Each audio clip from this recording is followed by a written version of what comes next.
Greetings, fellow noobs. Welcome to another NuubCast. This is Blomus, and I'm bringing you a 1v1 on the Shattered Temple between Pita.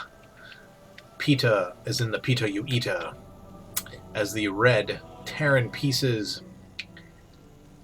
And in the blue corner, Sir Totsalot. What an awesome friggin' name, Sir Totsalot. I'm a fan already. I don't know which of these players submitted this replay. I also have no recollection of the level of play we're looking at, and I've certainly not watched this game before. So all bets are off, ladies and gentlemen. This could be anything. It could be the most epic game of all time, or it could be a slow, long, drawn-out piece of duty.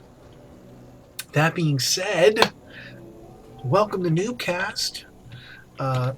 What a great opportunity I just opened myself up to talk about the kind of games that we like to cast here at NuubCast. With the exception of some recent games, I rarely do pro casts. As you all know, if you've been watching any time, recently I reserve pro casts for Stargirl and I to do. I rarely do them by myself.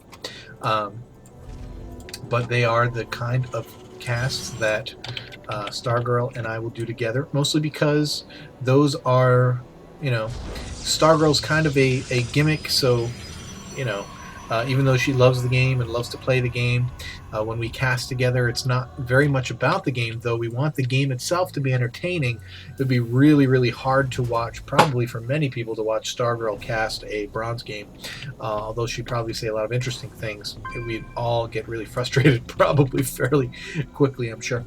But that being said, I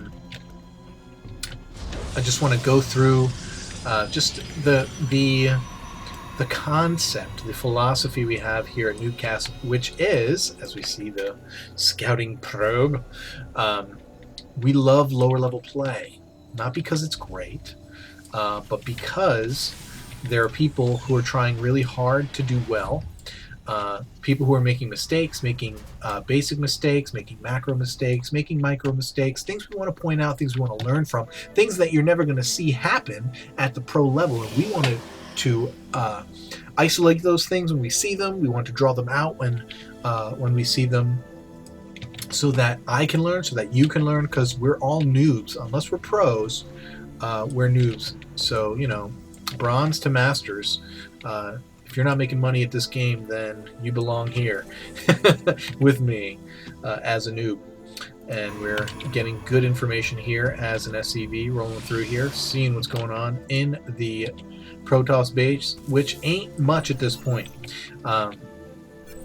So yeah, if you would like to have a game cast here at NuubCast, it doesn't matter what level you play. It can be anything from bronze to masters, even grandmasters.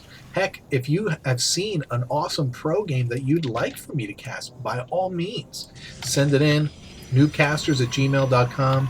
I'd love to cast any game requests that you have. As we see the pylon going down sneaky, looks like we might be looking at some 4-gate action here, as we do see Sir Totsalot's 4-gate going down, and the Terran player getting that concussive shell. Marines coming out. Warp gate looks like just getting started, so it's going to be a while before we see any kind of shenanigans like that. If the Terran player is wise and scouts around, he's going to see that pylon and take it out real quick. See, that is actually one of the things we can talk about as noobs. We can say, scouting's not a huge part of our game at this stage if you're a lower level player. But as you get higher, as you get gold, platinum, diamond, you better believe it. If you want to get to masters, you better know how to scout. And that means scouting around the edge of your base, looking for things like this. You've got to check it out and see. I don't know what kind of vision the depots have, but if you're going to build depots out here for vision, go closer to the edge so that you can see things like that. But anyway, but what our philosophy is that in spite of those kinds of mistakes, in spite of those lower level experience-based mistakes that are made and mishaps that occur, I believe that entertaining games can happen, and good games can happen. Awesome games can happen. Really cool things can happen. You can see great micro. You can see, you know, really big, epic battles that are enjoyable and fun, and that make the hair stand up in the back of your neck as you watch and give you the nerd chills. Moving out with, oh, I don't really like this. This is 2 Marauders and 6 Marines going out, probably to die, because this is, well, good force fields. Good force fields will hold that off. So with that in mind, if you do want to send games in, I ask only that they be entertaining. So that doesn't mean, what that means is big fat turtle fests, not real big fans of. If you have a 30-minute game where nobody attacks until minute 22, probably not going to cast it. As we see, now this would be an example of not a good force field because it keeps guys away from being able to engage. And you definitely don't want it's the last thing you want. Sentry out in front. Never, never, never, never, never sentries out in front, Mr. Sir Tatsalot. Always want to have your sentries behind. Hey, you're only taking power for your guys. Now you've got this pylon over here, Sir Tatsalot. What you need is a robo and observer out there so that you can utilize it and warp guys in on the high ground. Unless you're just going to run in there, which you can do if you want. Just run up the ramp. If you can get past these guys, which you probably can do. You've got a big enough force of stalkers here. But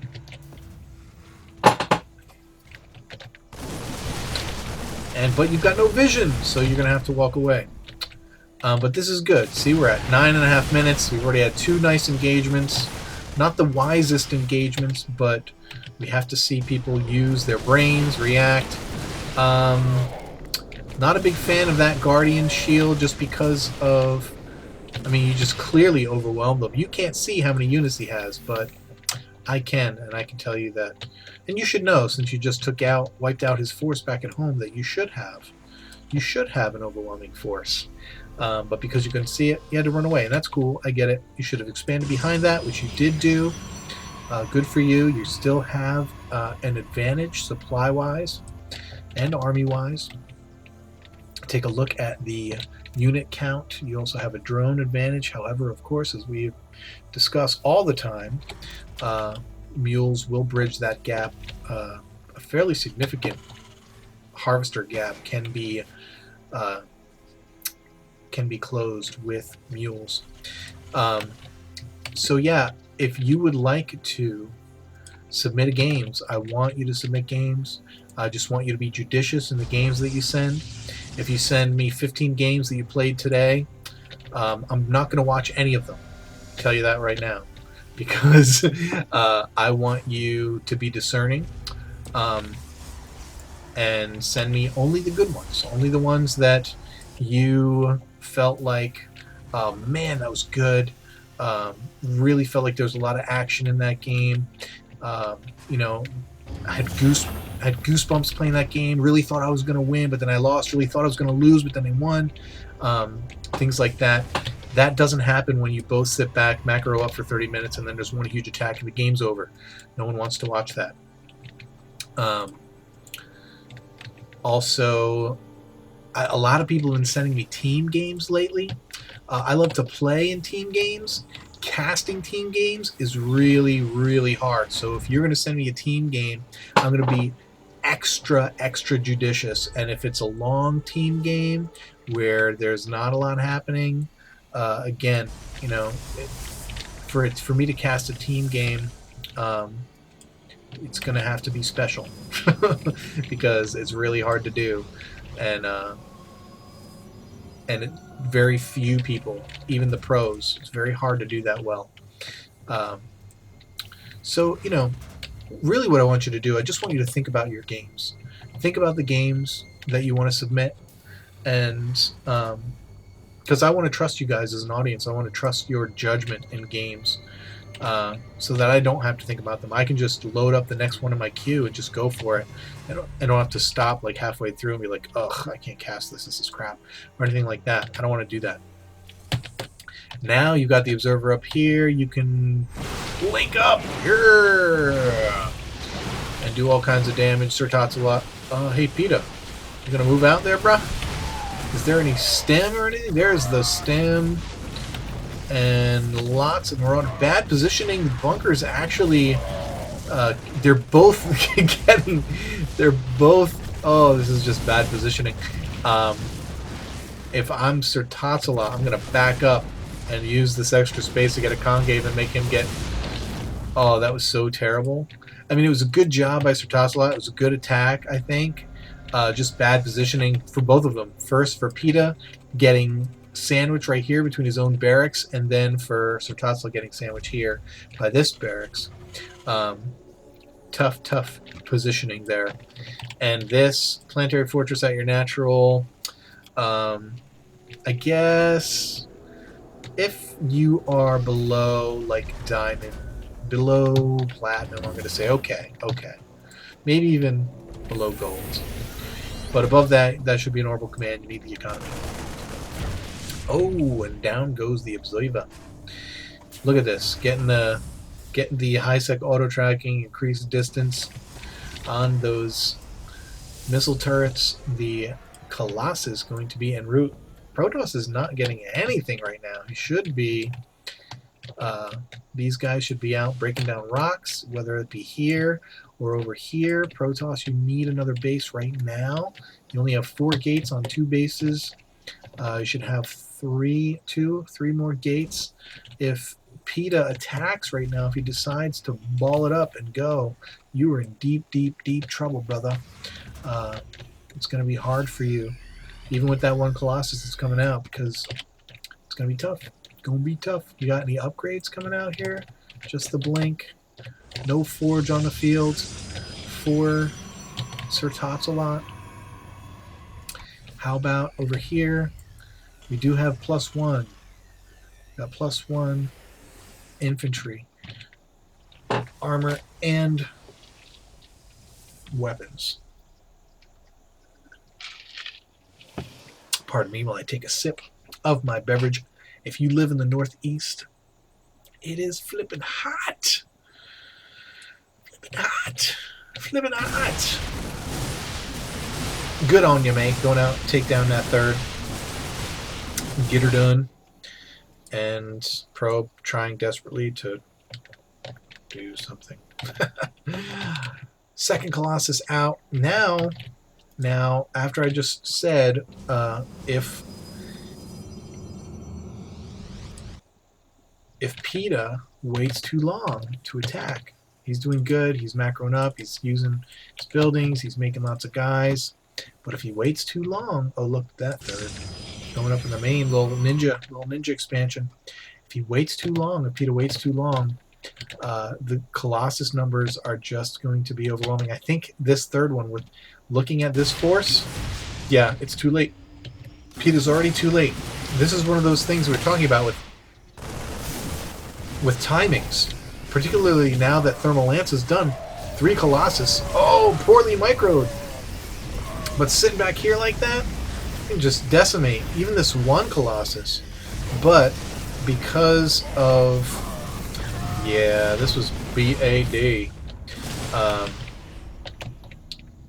Bad because Sir Totzala had the Colossus out in the front, and he should have had them way in the back. See, that's a 9 range. They can shoot lots of stuff from far away. You don't need to have them nearby. Just sit them back in the back and let them decimate stuff. Another Colossus coming out. That should take care of this threat, and probably is going to be able to save the Nexus if he can get his army together out there and start shooting things. Come on. How can you lose yet another Colossus? Sir Totzala, starting to get a little angry with you here. And more Marauders streaming in. This might be the end for Totzala, although he does have his ninja expansion down here. But if he's not able to do anything, now he is going to lose that Nexus. Undoubtedly. Or indubitably, if you prefer. Mind out now here at the main. Where he's going to send those probes without dying is beyond me. He doesn't have money to warp things in. The other thing he did wrong was with this Marauder-heavy army, you want Zealots. You want zealots. You don't want to rely on your blink stalkers, and you're still warping in stalkers. Marauders do extra damage against armors, so they just dominate against stalkers. What you want is zealots down. You know, it takes a marauder like something like, I don't even know, is it 17 shots to kill a zealot? It's ridiculous, whatever it is. You're not going to micro your way out of here, Sir Tots-a-Lot. You might as well just give you the old GG. You tried. You did your best. But it's time to give up the ghost. And there's the GG. As Sir Tots-a-Lot leaves the game. Congratulations to PETA on a solid win. Solid win. Lots of mistakes by our Protoss player. We can talk about positioning. We can talk about not getting enough, not macroing well enough, not getting enough structures, things like that. I thought that PETA did okay. I'd like to see maybe a couple more, one or two more racks at this point. Once this base is up and running, you should have a ton of more racks, or, you know, add some tanks or something if you wanted to, or Vikings, as we knew the Colossus were out. This is a good idea most of the time, if you're able, you know, to protect it. That's the risk, obviously. In any case, if you'd like to have a replay that is fun and entertaining, or superb team game, send them to NuubCasters@gmail.com, and I will gladly cast them. But that's it from me. Enjoy being a noob, and keep climbing that ladder. Peace.